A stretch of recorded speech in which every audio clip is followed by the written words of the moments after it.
Saya ceramah di satu kota. Sampai di kota itu saya melihat rumah besar, megah, mewah, seperti istana. Cuman saya segan mau nanya, nggak mungkin saya tanya, Pak, ini hasil dari apa? Saya tengok, saya ngangguk. Kawan-kawan saya yang ikut di situ seperti ngelihat kucing semuanya. Mantap. Setelah duduk, makan, habis makan, minum, habis itu Sohibul Bait yang punya rumah pun cerita. Ustadz Abdul Somad, iya Pak. Dulu ini hanya bambu-bambu yang dikasih daun, yang dikasih terpal. Tempat apa Pak? Tempat ibu saya buat pengajian. Setiap tahun dibuat begitu. Pasang tiang-tiang kayu, pasang terpal, daun-daun, pengajian ramai. Sampai akhirnya saya berkata, Bu, pengajian kita hentikan saja, stop. Saya tidak sanggup lagi pasang tenda, pasang terpal ini. Tapi akhirnya apa kata ibu saya? Nanti setelah saya tidak ada, pengajian ini terus kamu buat. Allah bukakan pintu rezeki Ustaz Somad. Inilah yang terjadi sekarang. Saya belikan orang tua saya itu rantai, saya belikan gelang, saya belikan cincin. Bulan depan saya datang, sudah nggak ada lagi. Mana gelangnya Mak? Nggak ada. Mana rantainya Mak? Nggak ada. Mana cincinnya? Nggak ada. Kemana? Itu kan emas mahal. Sudah saya jual. Untuk apa? Untuk bersedekah ke fakir miskin. Rupanya gelangnya, rantainya itu habis dia berikan sedekah fakir miskin. Tobatkah si bapak untuk berbakti? Tidak. Bulan depan dia belikan lagi. Sampai akhirnya diberikan Allah balasan melimpah ruah. Ternyata ini rahasia dari keberhasilan hidup. Karena menyenangkan hati orang tua. Saya tak sebut nama, saya tak sebut lokasi. Tapi yang mau berkunjung, nanti saya kasih lokasi tepatnya. Saya kasihkan nanti alamat dari Google. Saya kasih. Supaya melihat secara nyata. Kalaulah rezeki itu hanya diberikan kepada orang yang bersungguh-sungguh, pergi pagi pulang petang, peras keringat, banting tulang, maka tentu yang kaya itu adalah sapi yang membajak dari pagi sampai sore.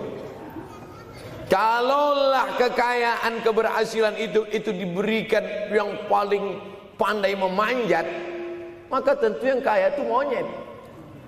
Tapi Allah berikan kepada siapa?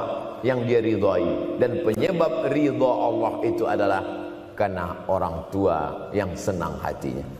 Yang sempat durhaka, tidak sempat minta maaf, meninggal dunia dia sudah, apa boleh buat? Kau sudah booking seat di neraka.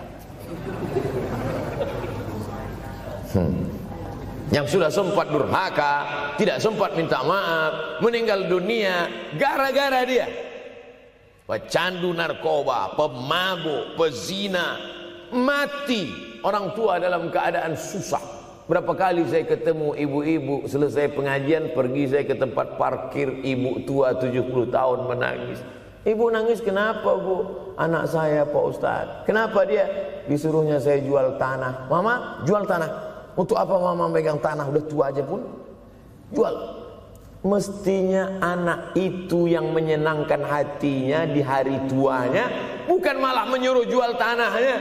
Jual tanah supaya dia bisa bangun rumah, jual tanah supaya dia bisa menyekolahkan anak-anaknya. Na'udzubillah. Sudahlah tidak membahagiakan, malah menyusahkan. Ustaz, anak saya nyuruh saya jual tanah saya supaya dia senang, supaya dia dapat duit. Gimana nih Pak Ustaz? Mungkin si ibu berharap saya menjawab, ibu sabar aja ya Bu, sabar ya. Ibu salah tanya Bu. Kalau mau sabar cari ustadz lain, ada spesialis sabar, bukan saya. Begitu dia kasih tahu, anak saya maksa saya jual tanah saya, Pak Ustadz gimana? Mana alamat rumah anaknya? Mana? Saya mau datang. Mana? Anak durhaka, neraka jahanam tempat kau.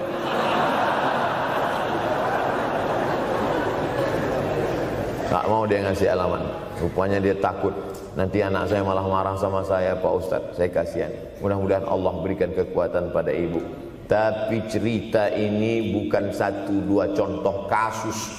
Ternyata zaman sanggup memperkarakan pengadilan hanya karena sebatang pohon kayu.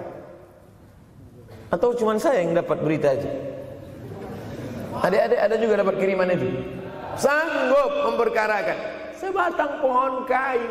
Padahal kalau kau jual semua kebunmu itu, belum tentu dapat menebus.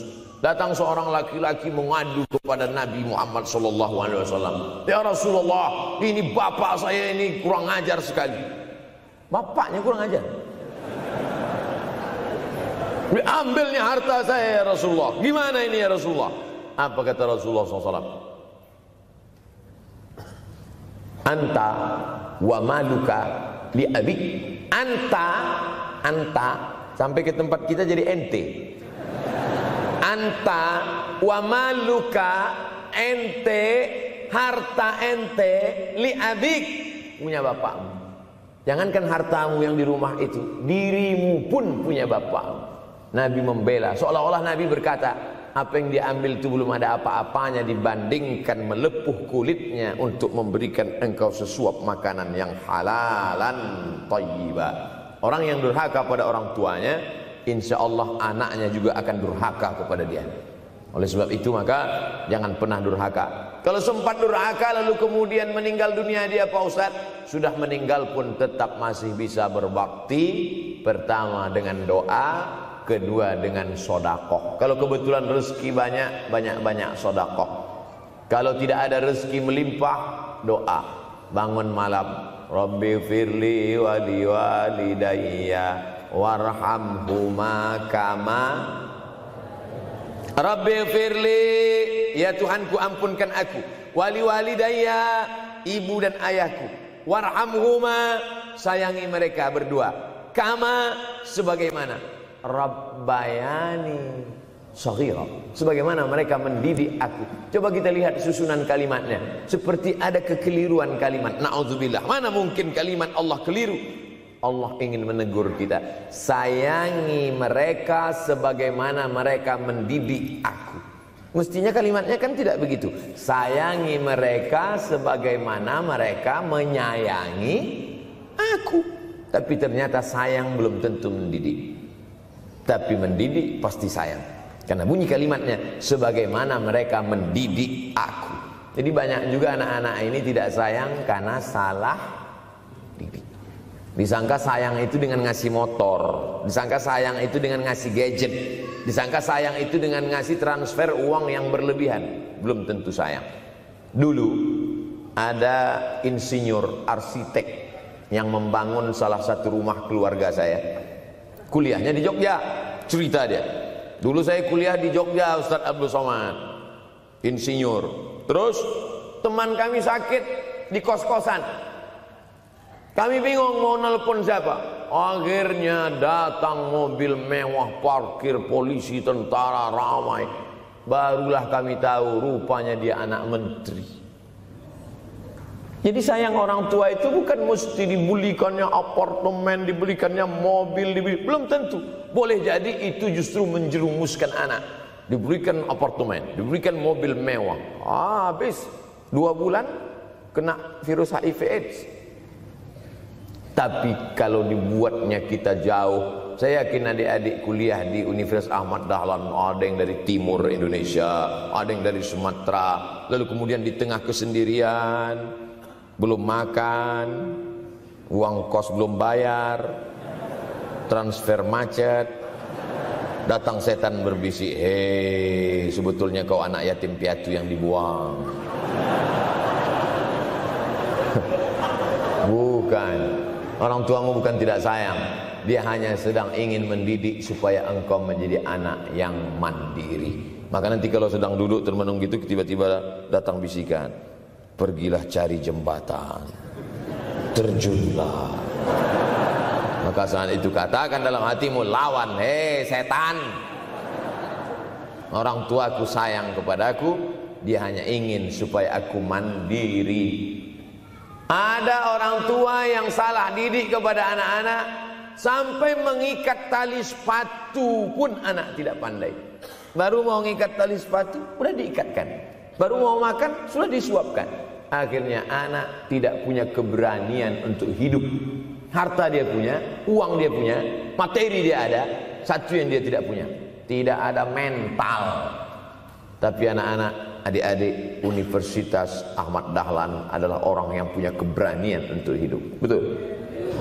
Yang di hadapan saya ini, siapa yang tidak punya keberanian hidup? Ini, yang jam 5:30 masih belum hidup lagi. Ada ini, tidak punya keberanian untuk hidup. Hidupnya terlambat. Tapi mahasiswa Universitas Ahmad Dahlan punya keberanian untuk hidup. Bahkan mungkin dia lebih dulu hidup daripada saya. Lebih dulu bangun dia tadi. Alhamdulillahillazi ahyana ba'da ma amatana wa ilaihin nusyur. Tengok jam. Oh, rupanya masih jam 1, tidur lagi. Saudara yang dimuliakan Allah Subhanahu wa taala. Maka my life, my adventure. Hidup saya adalah petualangan saya. Ini yang mau kita harapkan. Berani menghadapi tantangan.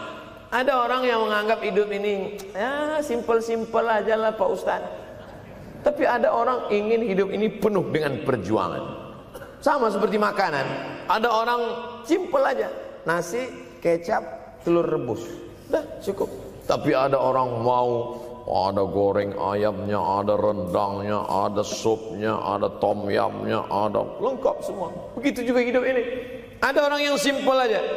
Ambil goreng ikan, makan. Tapi ada satu lagi enggak.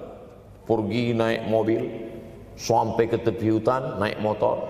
Habis itu nyewa speedboat sampai di tengah laut mancing. Ujung-ujungnya ikan juga. Yang dia nikmati bukan ikannya, tapi yang dia nikmati adalah proses untuk mendapatkan ikannya. Faham? Itu enaknya ngomong sama mahasiswa. Coba kalau yang masyarakat biasa, kita udah capek cerita, selesai ada pertanyaan, Ustaz maksudnya tadi apa ya? Aduh, capek gitu. Saya terus terang kalau ceramah di depan mahasiswa ini bangkit semangat saya lagi. Ini sekarang rasa-rasa umur 24. Tapi begitu nanti sudah mulai agak jauh dari mahasiswa, balik 42 lagi. Nah, makanya saya senang kalau diundang ke kampus-kampus. Saya kalau di Jogja diundang di kampus terus, walaupun nggak semua nerima.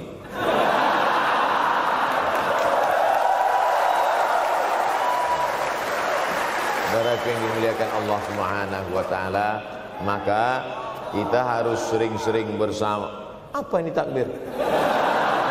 Takbir itu ngusir setan. Tadi saya ceramah jam 4:30. Sekarang sudah jam 5:30 Artinya saya tadi sudah ceramah 70 menit. Ini sudah keluar dari kode etik. Karena di mana-mana saya ceramah 60 menit. Kenapa bisa Ustaz Somad ceramah 70 menit di Universitas Ahmad Dahlan ini? Kenapa? Semangat. Semangat yang membuat kita. Padahal berdiri lagi. Tahan. Belum sarapan lagi. Tahan. Artinya apa? Yang membuat kita kuat itu bukan materi, bukan makanan, tapi semangat. Maka jangan sempat kehilangan semangat. Bangkitkan semangat.